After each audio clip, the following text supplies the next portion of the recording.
আসসালামু আলাইকুম। সম্মানিত সাংবাদিক বন্ধুগণ, আমরা আজকে আপনাদের সামনে অত্যন্ত আনন্দের সাথে জানাচ্ছি যে আমাদের পাশে আজকে যারা দাঁড়িয়েছেন এসে আপনারা দেখতে পাচ্ছেন যে বাংলাদেশের এই সুন্দর আমাদের এই সমাজের খুবই সৌন্দর্যমণ্ডিত একটি দেশ, যেখানে আমরা মুসলমান, হিন্দু, বৌদ্ধ এবং খ্রিস্টান সম্প্রদায়ের একসাথে বসবাস করছি। তো আজকে আমাদের এখানে খ্রিস্টান সম্প্রদায়ের আমাদের সম্মানিত ভাই এবং বোনেরা এবং তাদের প্রতিনিধি হিসাবে গুরুত্বপূর্ণ কয়েকজন সদস্য এখানে আসছেন। এসে ওনারা আমাদের সম্মানিত আমিরে জামাত ডাক্তার শফিকুর রহমান সাহেবের সাথে দেখা করেছেন, সৌজন্য সাক্ষাৎ করেছেন এবং বিভিন্ন বিষয়ে তারা আলোচনা করেছেন। তারা বাংলাদেশ জামাত ইসলামীর নীতি পলিসি, জামাত ইসলামীর কর্মসূচি সম্পর্কে জানতে চেয়েছেন এবং তাদের অনেক মূল্যবান অভিমত তারা আমাদের সামনে তুলে ধরেছেন। পারস্পরিক খুবই সৌহার্দ্যপূর্ণ পরিবেশে আলোচনা হয়েছে। তো ওনারা এখানে আছেন, আমি তাদের পরিচয় করিয়ে দিচ্ছি এবং ওনারা এখানে আপনাদের সামনে কিছু কথা বলবেন।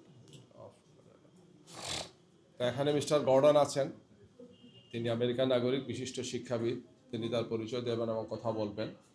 আর এর সাথে যিনি আছেন মার্তা দাস, দেখতে পাচ্ছেন আপনারা, তিনি আছেন। আর রেভারেন্ড বনি ব্যানোই আমার পাশে আছেন। এই তিনজন প্রতিনিধি এখানে আছেন, তারা কথা বলবেন, পরিচয় দেবেন এবং তাদের কিছু অভিমত আপনাদের সামনে তুলে ধরবেন। তো এটি নিঃসন্দেহে বাংলাদেশের জন্য একটি গুরুত্বপূর্ণ বিষয় যে আমাদের সামনে যে জাতীয় সংসদ নির্বাচন, যেটি 12 ফেব্রুয়ারি অনুষ্ঠিত হবে ইনশাআল্লাহ, সেই নির্বাচনকে সামনে রেখে আমাদের বিভিন্ন ভাই বোনদের সাথে বিভিন্ন পর্যায়ের মত বিনিময় হয়েছে, আপনারা জানেন। তার অংশ হিসাবেই খ্রিস্টান সম্প্রদায়ের এই গুরুত্বপূর্ণ ব্যক্তিরা এখানে আসছেন। আমরা তাদেরকে স্বাগতম জানাচ্ছি এবং তাদের পক্ষ থেকে আপনাদের সামনে কিছু বক্তব্য তারা পেশ করবেন। এরপরে আমরা আরও কিছু কথা বলবো, আপনাদের প্রয়োজনীয় কিছু প্রশ্নের উত্তর নেব।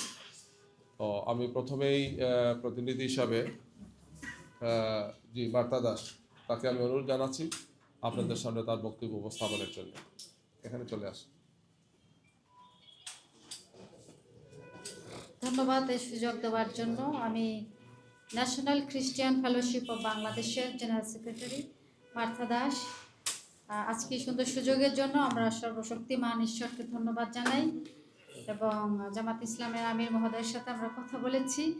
উনি যে আশ্বাসগুলো দিয়েছেন সেটাই আমি একটু আরবার রিপিট করতে চাই।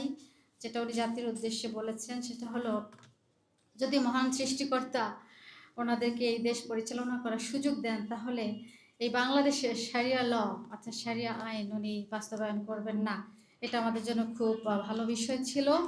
এবং যারা আমাদেরকে নিজেদেরকে মনে করি যে আমরা এই দেশে সংখ্যালঘু, উনি বলেছেন সংখ্যালঘু হিসেবে যেন আমরা নিজেদেরকে পরিচিত না হই, বরং আমরা যারা ছোট সম্প্রদায়ের অর্থাৎ লোক কম, তাদেরকে উনি বলেছেন যেন সন্তানের মতো করে তিনি আমাদেরকে আগলে রাখবেন।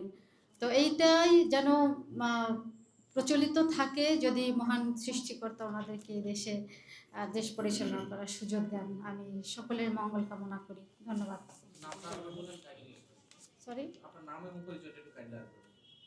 আমার নাম মার্থা দাস, আমি ন্যাশনাল খ্রিস্টিয়ান ফেলোশিপ অব বাংলাদেশের জেনারেল সেক্রেটারি। Thank you. সবাইকে শুভ সন্ধ্যা। আমি রেভারেন্ড বনি বারোই, পুরোহিত, বাংলাদেশ ইভাঞ্জেলিক্যাল রিভাইভাল চার্চ। আমরা আজকে এখানে এসেছিলাম এদেশের নাগরিক হিসাবে। আমি খ্রিস্টান ধর্মাবলম্বী, তবুও শ্রদ্ধা আমিরের কাছে জানতে চেয়েছি নির্বাচন পরবর্তী সময় আমাদের স্বাধীনতা, আমাদের ধর্ম, সমস্ত বিষয়।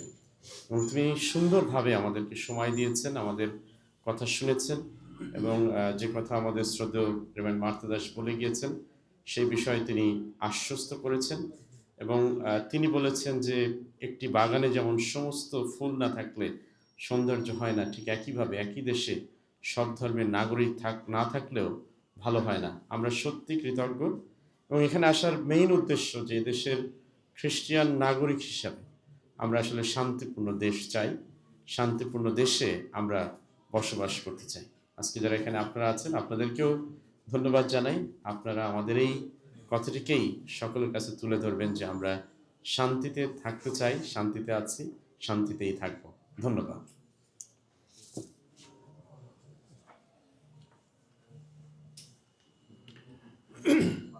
Good evening. My name is Chaplain Gordon Klingenschmidt. I am from New York. I am an American, and I am not here to speak for the American government. I am not here to speak for President Trump, but I'm here as a private citizen on a fact-finding mission to report back to my friends, the Christians in America. I host a national television program in America. It is in every house in America on the cable TV network. I was invited here by Dr. Shafiqur Rahman. He is my friend. I have met him 3 times, and although I cannot endorse him for Prime Minister, I cannot endorse Jamaat Islam as a party. I came in the interest of interfaith dialogue between the Christians and the Muslim people. And I am very pleased to announce that my bishops that I have invited and my pastors who I have invited from all over Bangladesh, they came here tonight, and 10 of them met for 90 minutes with Dr. Shafiqur Rahman. We asked him the hard questions, and he gave good answers. In specific, in 3 areas, the Christian pastors are concerned about their safety and about religious freedom. And so we asked him, Dr. Rahman, if there is a move in the parliament for a blasphemy law that would punish the Christians for their speech, will you be for this or against this? And he said very clearly that JI does not have any plans to implement a new law regarding blasphemy, that the existing laws are sufficient for the governing of the country, and the existing constitution gives religious freedom to the Christians.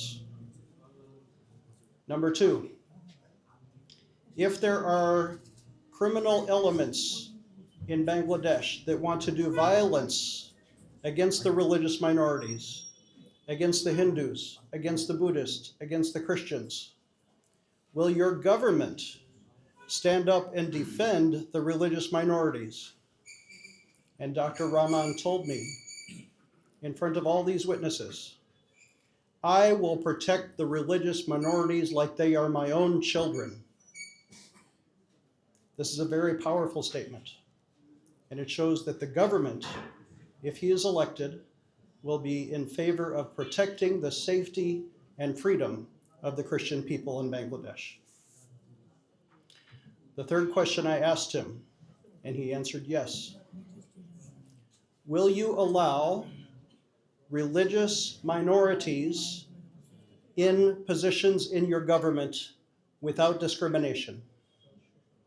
And he said yes, that he is interested in welcoming Christian people to participate in his government, maybe even in his cabinet, if he is appointing leaders, maybe even positions in the party, that there will be no discrimination, especially for the social services. If there is food to be offered to the poor, it will go to all of humanity, not on the basis of their religion, but because we are one people and Bangladesh will be unified. So these are 3 important promises that I heard Dr. Shafiqur Rahman promise to my friends, the Christian people of Bangladesh. Reverend Martha Das represents NCFB, which is over 6,000 churches. 6,000 churches. Now, if you have 100 people in every church, this is maybe 600,000 voters. I am here to encourage the Christian people of Bangladesh to vote. to participate in the elections. I will not tell you for whom you should vote. You must decide. But this is democracy, and I am an American, and we want everyone to vote. And the people of Bangladesh will choose their own future. And I offer my blessing, and we close with a word of prayer. My prayer for Dr. Shafiqur Rahman was that my God, the God of the Bible, will bless him in Jesus' name. Amen. Thank you. I have a question. I'm interested that you address yourself. You are representative of President Trump. No, he don't say. Please. Please, if you are interested about my question, you go to আপনি কোশ্চেনটা তো বলছেন। I am slightly hard of hearing. ওকে বলেন। I will disturb. Okay. I have a question that are you satisfied with this meeting and have any special message of this meeting? Already উনি answer করেছেন। উনি বলেছেন যে 3টা প্রশ্ন উনি করেছিলেন এবং সেই 3টা প্রশ্নেরই উত্তর আমরা সঠিকভাবে পেয়েছি এবং আমরা স্যাটিসফাইড এবং আমরা খুশি এবং আমরা প্রত্যাশা রাখি যে এটি শুধুমাত্র আজকের দিনের প্রশ্নের উত্তর নয়, কিন্তু এটি আগামী দিনের প্রত্যাশা এবং আমরা বিশ্বাস করি যে এই উত্তর ঠিক থাকবে আর কি। এটা আমরা আশা করি। Thank you very much. ভাই আপনি সামনে আসেন। হ্যাঁ আপনি যেটা ইয়ে করেছেন, যেটা আলোচনা হয়েছিল যে উনি প্রশ্ন করেছিলেন যে যদি আপনারা জনগণের সমর্থন নিয়ে রাষ্ট্র পরিচালনা বা সরকার পরিচালনার সুযোগ পান তাহলে কোন আইনে আপনারা দেশ চালাবেন, এটাই ছিল মূল প্রশ্ন। এখানে থাকে অনেকে জিজ্ঞেস করেন যে শরিয়া আইনে না অমুক মডেল তমুক মডেল, এগুলো আমাদের আমিরে জামাত বলেছেন যে বাংলাদেশের বিদ্যমান যে আইন সেই আইনেই বাংলাদেশ চলবে, যেখানে সব ধর্মের সম্মান এবং মর্যাদা রক্ষা করা হবে এবং এই আইনটাই যথেষ্ট এখন এইভাবে চলেছে, এটাই আর কি। তো আমরা কি ভাইদের কোনো প্রশ্ন? জি জি এখন জি জুবাইর ভাই, আমাদের প্রশ্নটা একটু রাজনৈতিক আর কি। সংক্ষেপে বলে ফেলেন। জি আচ্ছা, সেটা হচ্ছে আজকে আপনাদের 11 দলের একটা সংবাদ সম্মেলন ডাকা ছিল, যেটা পরবর্তীতে স্থগিত করা জি, হয়েছে। জি। আমাদের ইসলামী আন্দোলন বাংলাদেশের পক্ষ থেকে আজকে এই সংবাদ সম্মেলনে কয়েকটি বিষয় তুলে ধরা হয়েছে। অন্যতম আপনাদের যে 11 দলীয় জোট কথা, সেখানে কিছুটা টানাপোড়েন আছে। আপনাদের ইঙ্গিতও দিয়েছে যে কিছু বিষয় আছে যেগুলো এখনো মানে ডিসপিউটেড অবস্থায় আছে। তো আমরা লাস্ট আপডেটটা আসলে জানতে চাই। 11 জি ধন্যবাদ। আমরা তো আজকে একটা সংবাদ সম্মেলনের জন্য আপনাদেরকে দাওয়াত দিয়েছিলাম বেলা 4:30টার সময় 11 দলের পক্ষ থেকে। তো অনিবার্য কারণবশত এই সংবাদ সম্মেলন স্থগিত করা হয়েছে। যে কারণে স্থগিত করা হয়েছে সেটা নিয়ে লিয়াজো কমিটি বসেছেন, আলোচনা চলছে। আমরা আবারও আপনাদের সামনে আসব এবং আমাদের সর্বশেষ আপডেট আপনাদেরকে জানাবো ইনশাআল্লাহ। জোটের অবস্থাটা কি আসলে? কোনো টানাপোড়েন বা কোনো শেষ পর্যন্ত জোট কন্টিনিউ হচ্ছে না ভেঙে যাচ্ছে? না, জোট আলহামদুলিল্লাহ আছে এবং আমরা যাদের কথা বললেন আমাদের সে সমস্ত ভাইরা ওনারা যে ব্রিফিং করেছেন তাদের মিটিংয়ের পরে বলেছেন যে আমরা জোটে আছি, জোট অব্যাহত আছে। এইটাও আমাদের কথা যে জোট নিয়ে কোনো সমস্যা হয় না। ইতিমধ্যে বিভিন্ন গণমাধ্যমে এক মিনিট আমরা একটু নেই, যেহেতু আমাদের প্রসঙ্গ শেষ, জি, আপনারা অনুমতি দিলে আমরা আসি। সবাই ভালো থাকবেন। Thank you so much. জি জোট ঠিক আছে, জোট নিয়ে কোনো সমস্যা নাই। যে কারণে স্থগিত করা হয়েছে সেটা আমরা আবারও বলবো ইনশাআল্লাহ। জি জি বিষয় হচ্ছে মূল মেসেজটা হচ্ছে এখানে যে আপনাদের বোঝাপড়ার সমস্যা হচ্ছে। দলগুলো 11 দল, আগে আপনারা 8 দল দিয়ে শুরু করেছিলেন। প্রশ্নটা এরকম যে কারো হচ্ছে বেশি আধিক্যের কারণে বাকিরা হচ্ছে শ্রদ্ধা বা তাদের যে মূল্যায়ন সেটি কমে যাচ্ছে। ফলশ্রুতিতে এই জোট নিয়ে শুরুতে তারা যতটা প্রত্যাশা ছিল এই প্রত্যাশা এখন তাদের কমে গেছে। প্রশ্ন দাঁড়িয়েছে এমন জায়গায় যে জোট ভেঙে গিয়ে আরো যে 5টি দল আছে, আমি নাম না বলি, আগে যারা এই ওয়ান বক্স পলিসিতে যারা আলোচনাটা সেদিকে ওটা মন দিতে পারে। আসলে কোন জায়গাটাই প্রবলেম, যার ফলে 28 ডিসেম্বর থেকে আজকে 15-14 জানুয়ারি এখনো পর্যন্ত আপনারা সম্পত্তি পৌঁছতে পারবেন? এখনো তো সময় শেষ হয় নাই, নির্বাচনী প্রক্রিয়া আমরা আছি। আপনারা জানেন যে এখন যে সমস্ত আসনগুলো রিটার্নিং অফিসার প্রার্থিতা বাতিল বা স্থগিত করেছিলেন সেগুলো এখন আপিল শুনানি চলছে। কিছু কিছু আছে নির্বাচন কমিশনে আপিল শুনানি হচ্ছে, আর 2-1টা মামলা এখন হাইকোর্টে গিয়েছে 3rd স্টেপে। এরপরে আরেকটা স্টেপ আছে 4th স্টেপ। সুতরাং নির্বাচনী প্রক্রিয়ার এখনো অনেকগুলো ধাপ বাকি আছে। 20 তারিখ হচ্ছে প্রার্থিতা প্রত্যাহারের সর্বশেষ দিন, আর 21 তারিখ হচ্ছে স্ব প্রার্থীকে প্রতীক বরাদ্দ দেব। 22 তারিখ থেকে আমাদের নির্বাচনী কার্যক্রম আরপি অনুযায়ী আমরা আরম্ভ করবো ইনশাল্লাহ।